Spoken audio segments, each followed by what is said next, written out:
बदीन ज़िले जे कढण शहर लॻ ॻोठ तमाची बजीर जे प्राइमरी स्कूल में बदमाशी कंदड़ प्राइमरी स्कूल टीचर ऐं पेटे अलफ़ जो अॻुवाण इम्तियाज़ उमराणी एॾो बाअसर आहे जो संदसि बदमाशीअ वारी वीडियो वायरल थियण बावजूदि पुलिस इंतिज़ामिया तोड़े तालीम खातो संदसि कुझु बि बिगाड़े न सघियो आहे।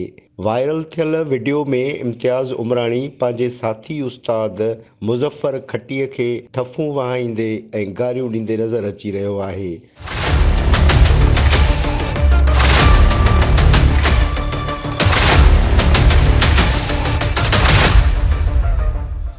वीडियो वायरल थियण बैदि प्राइमरी स्कूल जी लेडी टीचर ऐं वक़्ती हेडमिस्ट्रेस तुंजीना ज़हरा इम्तियाज़ उमराणीअ ख़िलाफ़ तशद्दुद जे इल्ज़ामनि हेठि केस दाख़िल करायो, पर केस दाख़िल थियण बैदि इम्तियाज़ उमराणी अदालत मां ज़मानत कराइण में कामयाब रहियो।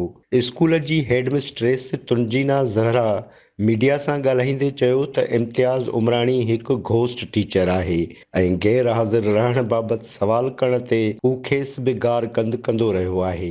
तुंजीना ज़हरा मूजिबि वाक़े वारे ॾींहुं बि इम्तियाज़ उमराणी खेसि चमाट हई हुई।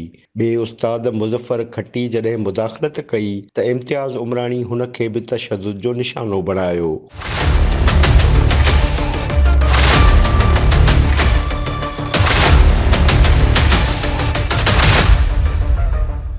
तुंजीना ज़हरा जो चवणु आहे त तशद्दुद कंदड़ उस्ताद इम्तियाज़ उमराणी पेटे अलफ़ जो उहिदेदार बि आहे ऐं पेटे अलफ़ जा अॻुवाण हुन ते केस वापसि वठण लाइ दॿाउ विझी रहिया आहिनि।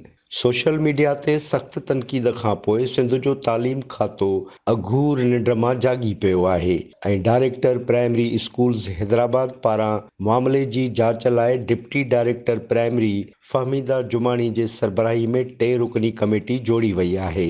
कमेटीअ खे 24 कलाकनि अंदरि रिपोर्ट पेश करण लाइ चयो वियो आहे। ॾिसणो इहो आहे त इहा कमेटी कहिड़ा फाड़ा थी मारे। तालीम खाते जी कमेटी पारां के बि फाड़ा मारण खां अॻु ज़रूरत इन ॻाल्हि जी आहे त जवाबदार ख़िलाफ़ फ़रियाद कंदड़ लेडी टीचर तुंजीना ज़हरा खे फ़ौरी तौर तहफ़्फ़ुज़ फ़राहम कयो वञे। पेटे अलफ़ जहिड़ी मोतबर उस्ताद तंज़ीम जे अॻुवाणनि खे बि घुर्जे त हू इम्तियाज़ उमराणी जहिड़े उस्ताद जी हिमायत करण बदिरां हुन खां लातालगी जो ऐलान कनि ऐं हक़ ऐं सच जो साथ ॾियनि।